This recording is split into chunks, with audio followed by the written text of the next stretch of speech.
guys, this is Ankit Saini and you are watching the Mentors classes। तो आज की इस वीडियो में हम लोग बात करेंगे एडजॉइंट ऑफ ए मैट्रिक्स के बारे में। हम लोग देखेंगे कि एडजॉइंट ऑफ मैट्रिक्स क्या होता है, किस तरीके से किसी भी मैट्रिक्स का हम लोग एडजॉइंट कैलकुलेट करते हैं, और इससे रिलेटेड कुछ प्रॉपर्टीज की भी हम लोग आज बात करेंगे। तो करते हैं शुरू। तो एडजॉइंट ऑफ ए मैट्रिक्स पढ़ने से पहले बहुत जरूरी है कि आप लोगों को पता हो माइनर्स और कोफैक्टर्स क्या होते हैं। तो माइनर्स और कोफैक्टर्स के ऊपर हम लोगों ने पहले से ही एक वीडियो अपलोड कर रखी है, जिसे आप हमारी प्लेलिस्ट में जाकर देख सकते हैं। तो चलिए शुरू करते हैं।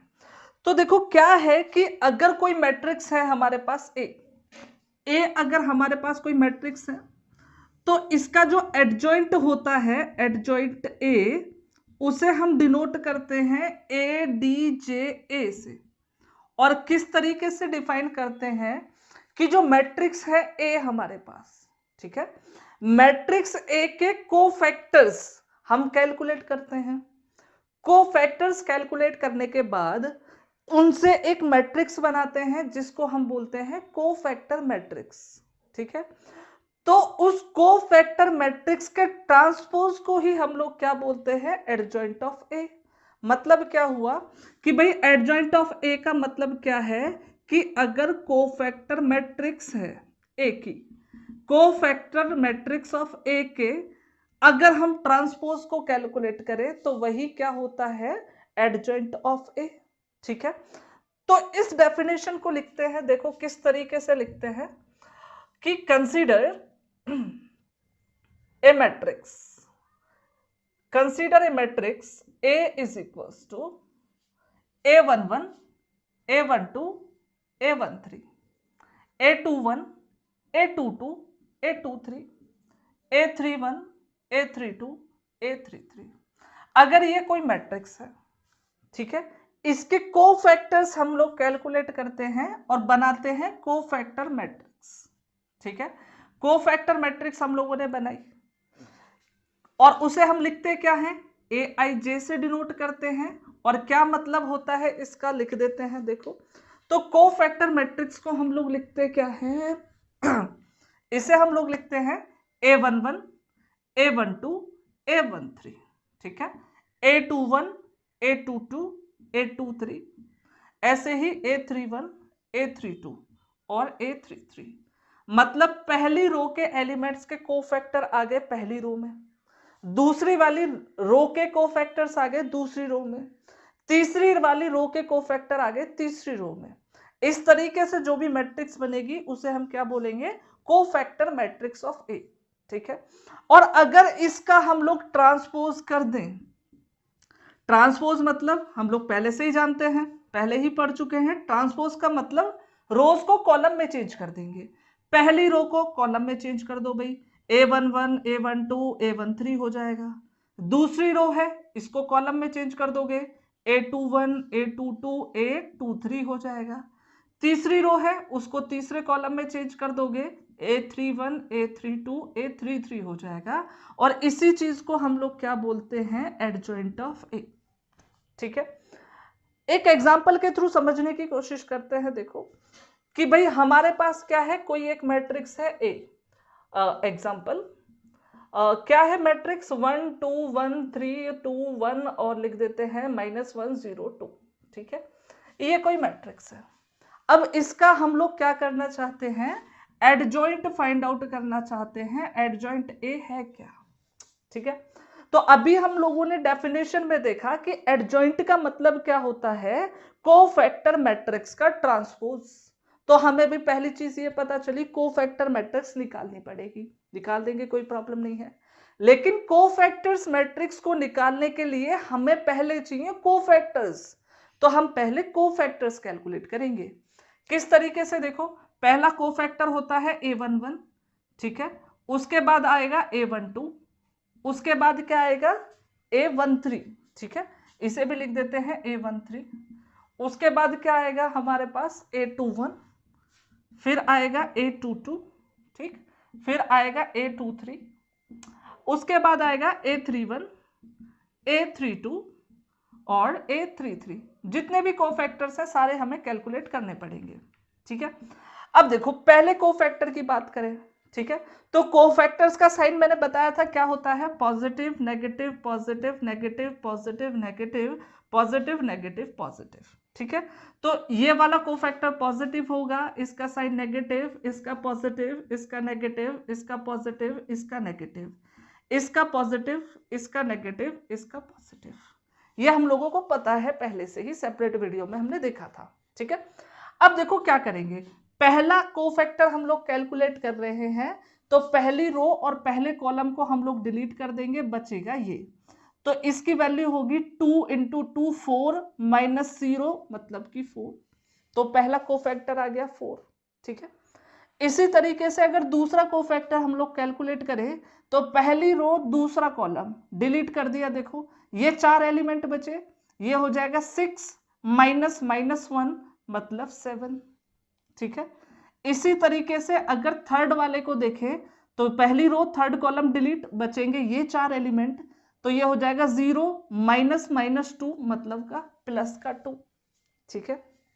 तो पहली रो के कोफैक्टर्स तो हो गए।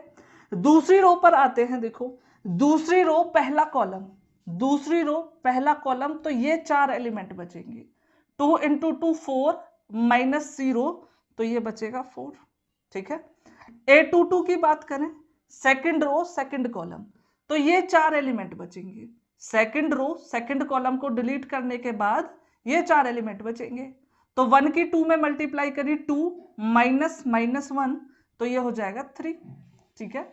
अब A23 की बात करें, 2 3 सेकंड रो थर्ड कॉलम, तो ये 4 एलिमेंट बचे, इन दोनों की मल्टीप्लाई करी भाई 0, इनकी मल्टीप्लाई करी प्लस का 2, तो ये हो जाएगा -2, ठीक है। इसी तरीके से थर्ड रो के कैलकुलेट करते हैं कोफैक्टर्स, थर्ड रो पहला कॉलम, थर्ड रो पहला कॉलम, ये दोनों बचे, तो ये हो जाएगा 0, ठीक है। Third row second column, third row second column, ये 4 एलिमेंट बचे, तो 1 माइनस 3 माइनस 2, तो ये हो जाएगा प्लस का 2। A33 third row third column, 1 3 2 2 बचेगा, तो 2 माइनस 6 मतलब बचेगा माइनस का 4, तो इसकी वैल्यू हमारे पास आ गई -4, ठीक है। तो इस तरीके से सारे कोफैक्टर्स को हम लोग कैलकुलेट कर सकते हैं, ठीक है। अब कोफैक्टर्स कैलकुलेट करने के बाद हम लोग बनाते हैं कोफैक्टर मैट्रिक्स, ठीक है। तो कोफैक्टर मैट्रिक्स क्या बनेगी हमारी, भाई जितने भी कोफैक्टर्स हैं उनको रख दो, पहली रो के कोफैक्टर्स होंगे 4 माइनस 7 फिर है 2, ठीक, यहां पर कितना है -4 फिर है 3 फिर है -2, इसी तरीके से बचेगा 0 2 और फिर -4, तो ये हो गया अभी कोफैक्टर मैट्रिक्स।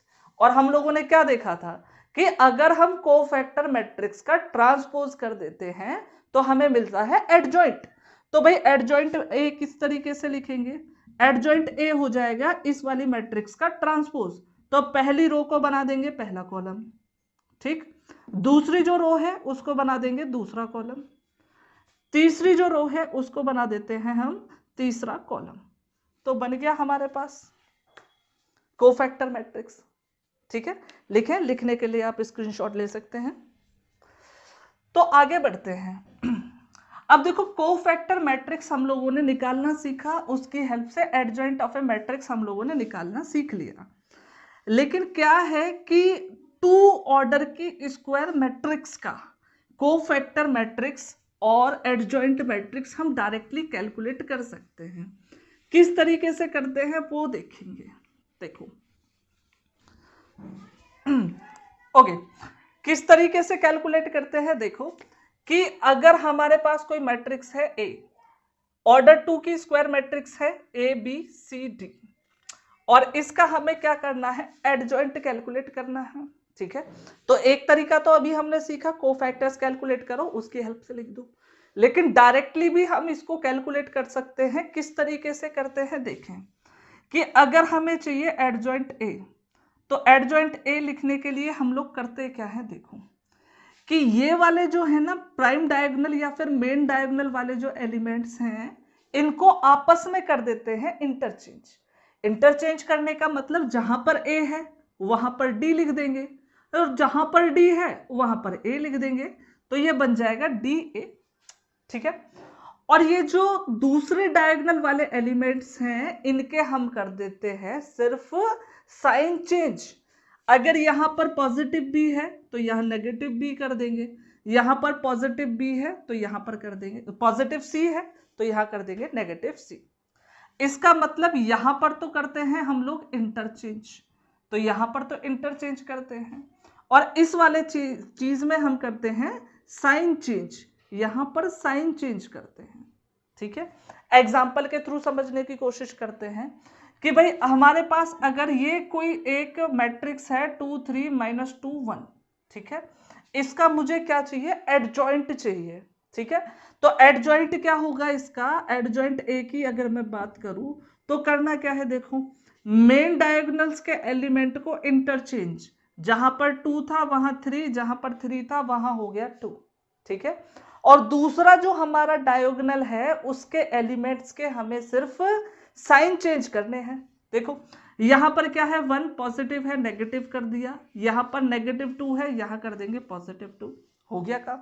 इस तरीके से हम एडजॉइंट कैलकुलेट कर सकते हैं। ठीक है, तो ये हो गया स्क्वायर मैट्रिक्स ऑफ ऑर्डर 2 के एडजॉइंट के बारे में। इसके बाद कुछ थ्योरम्स हैं, उन थ्योरम को हम देखेंगे, बट बिफोर दैट अगर लिखना चाहते हैं तो आप स्क्रीनशॉट ले सकते हैं। चलो भाई, तो क्या है थ्योरम देखते हैं।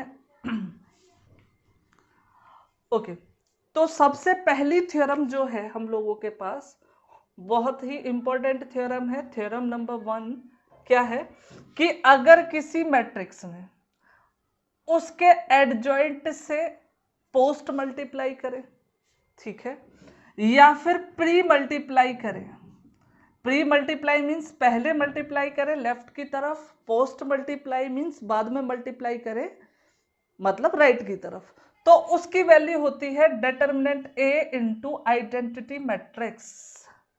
ये बहुत इंपॉर्टेंट थ्योरम है, इसका बहुत ज्यादा यूज होता है। ठीक है, अब ये हुआ किस तरीके से वो हमें देखना है। ठीक है, तो अगर हम इसका प्रूफ देखना चाहे किस तरीके से करते हैं, ये वेरिफिकेशन देखना चाहे, तो देखो क्या है कि इसके प्रूफ में एक चीज हम लोग यूज करते हैं, वो क्या है, देखो कि अगर किसी मैट्रिक्स के, ठीक है, अगर किसी मैट्रिक्स के रोज के जो एलिमेंट हैं उनका प्रोडक्ट करें हम उनके करस्पॉन्डिंग कोफैक्टर्स के साथ, ठीक है, और उनका सम कर दें, तो आएगा उस मैट्रिक्स का डिटर्मिनेंट, ये हम लोग जानते हैं।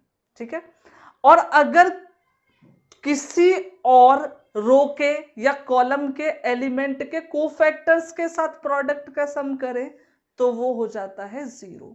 क्या बोला मैंने, देखो कि अगर कोई हमारे पास मैट्रिक्स है A11 A12 A13 A21 A22 A23, ठीक है, और थर्ड रो है A31 A32 A33, ठीक है, और इसके कोफैक्टर्स हमने बना लिए A11 A12 A13, ठीक है, ये हो जाएगा A21 A22 A23, ये हो जाएगा A31 A32 A33, ठीक है। तो अगर देखो मैं इस तरीके से मल्टीप्लाई करूं कि भाई पहली रो की, ठीक है, इस वाले कॉलम में मल्टीप्लाई करूं तो क्या होगा, देखो यहां पर देखो A11 है, A11 A2, यहां पर क्या है A11 प्लस यहां कितना है A12, यहां पर कितना है A21, यहां पर है A13 इंटू A31।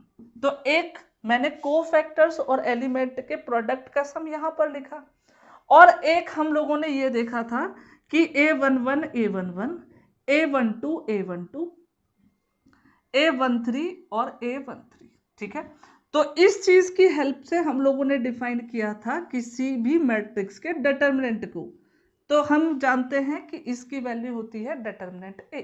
ठीक है, अब देखो यहां पर क्या है, एक एलिमेंट है उसका करस्पॉन्डिंग कोफैक्टर है, ठीक है, लेकिन यहां पर जो एलिमेंट है उसका करस्पॉन्डिंग कोफैक्टर नहीं है, ठीक है, यहां पर जो एलिमेंट है उसका करस्पॉन्डिंग कोफैक्टर नहीं है, तो इस वाले केस में इस वाले सम की वैल्यू जो होती है वो क्या होती है, 0। ठीक है, मतलब क्या कि अगर एलिमेंट का प्रोडक्ट उसके करस्पॉन्डिंग कोफैक्टर के साथ हो रखा है और इस तरीके के रो के जितने भी एलिमेंट हैं उनके कोफैक्टर्स के साथ मल्टीप्लाई करके उन्हें ऐड करें, ठीक है, तो उसकी वैल्यू होती है डिटरमिनेंट ए के इक्वल।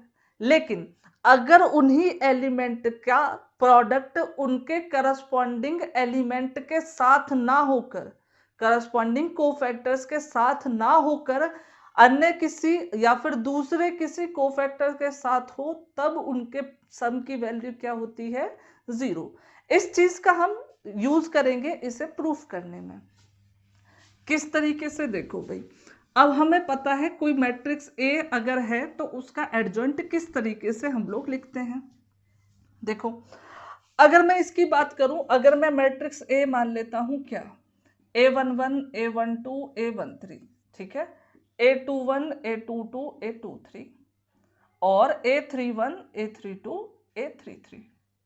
तो अगर मैं इसका एडजॉइंट लिखना चाहूं तो इसका एडजॉइंट जो है वो हम कुछ इस तरीके से लिखेंगे भाई। एडजॉइंट का मतलब हो जाएगा A11 A12 A13, A21 A22 A23, A31 A32 और A33, ठीक है। ये हम लोग जानते हैं कि कोफैक्टर मैट्रिक्स का ट्रांसपोज है, ठीक है। उसके बाद हम ये वैल्यूज को इंडिविजुअली कैलकुलेट करते हैं। देखो, अगर मैं बात करूं A इंटू एडजॉइंट A की, तो क्या होगा इसका मतलब, देखो भाई, A तो हमारे पास है A11 A12 A13, A21 A22 A23, ये हो जाएगा A31 A32 और A33, ठीक है। और अगर इस वाले एडजॉइंट A की बात करूं तो इसकी वैल्यू ये है, तो ये हो जाएगा A11 और A12 A13, ये वाला हो जाएगा A21 A22 A23 and A31 A32 और A33। तो ये हो गया एडजॉइंट A। अब हमें करना क्या है, सिंपली दोनों की मल्टीप्लाई करनी है। अब देखो, मल्टीप्लाई हम लोग जानते हैं करते हैं रो बाई कॉलम, ठीक है। तो रो बाई कॉलम मल्टीप्लाई करोगे तो देखो होगा क्या, A11 की मल्टीप्लाई A11 में, तो ये हो जाएगा A11 A11 plus A12 A12 A13 A13। तो हमने क्या देखा कि हर एक एलिमेंट की, पहली रो के हर एक एलिमेंट की उसके करस्पॉन्डिंग कोफैक्टर में मल्टीप्लाई हो रखी है। और अगर करस्पॉन्डिंग कोफैक्टर के साथ मल्टीप्लाई हो रखी है और फिर सम करते हैं हम लोग यहाँ पर, क्योंकि भाई अगर मल्टीप्लाई करेंगे तो यहाँ पर पहला एलिमेंट यही आएगा ना, A11 A12 A12 और फिर A13 A13, ठीक है। ऐसे ही तो करते हैं कि इसकी मल्टीप्लाई इसमें, इसकी मल्टीप्लाई इसमें, इसकी मल्टीप्लाई इसमें, और जो प्रोडक्ट आएंगे उन सबका सम। तो इसी चीज को हम लोग क्या बोलते हैं, डिटरमिनेंट A, ये हम लोग जानते हैं। तो इसका मतलब A इंटू एडजॉइंट A की जब हम बात कर रहे हैं तो यहां पर तो आ जाएगा भाई एडजॉइंट A, तो डिटरमिनेंट A हो गया, सॉरी, ठीक है।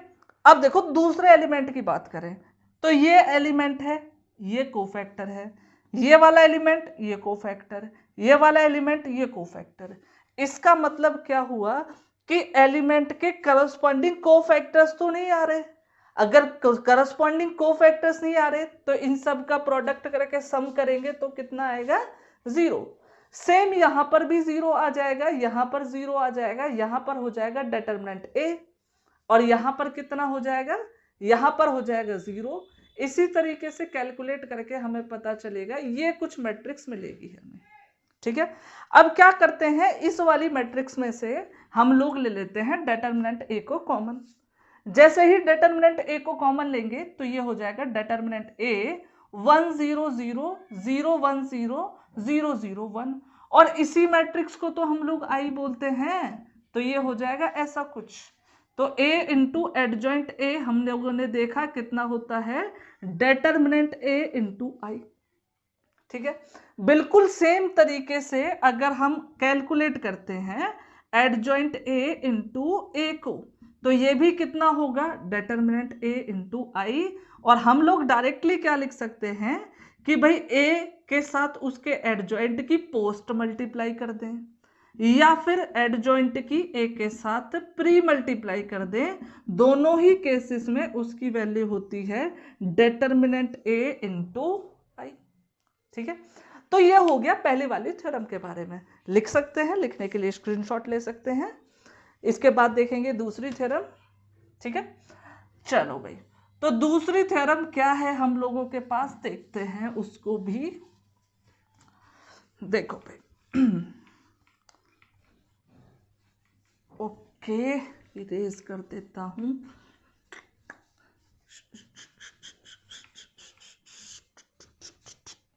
ठीक है भाई, हो गया इरेज। ओके, तो दूसरी जो थ्योरम है हम लोगों के पास क्या है कि अगर इफ ए एंड बी, ठीक है, are two square matrices, two square matrices of same order, ठीक है, ऑफ सेम ऑर्डर, अगर ए और बी क्या हो, दो स्क्वायर मैट्रिक्स हो ऑफ सेम ऑर्डर, तो हम लोग क्या कर सकते हैं कि भाई डेटर्मिनेंट ऑफ ए बी को हम लोग क्या लिख सकते हैं, डेटर्मिनेंट ए इंटू डेटर्मिनेंट बी। ठीक है, तो डेटर्मिनेंट ए बी को हम लोग क्या लिख सकते हैं, डेटर्मिनेंट ए इंटू डेटर्मिनेंट बी। ठीक है, तो ये सब कुछ हो गया किसी भी मैट्रिक्स के एडजॉइंट के बारे में। ठीक है, यहीं पर स्टॉप करते हैं। नेक्स्ट वीडियो में हम लोग बात करेंगे इनवर्स ऑफ ए मैट्रिक्स के बारे में using adjoint of A matrix. तब तक के लिए धन्यवाद।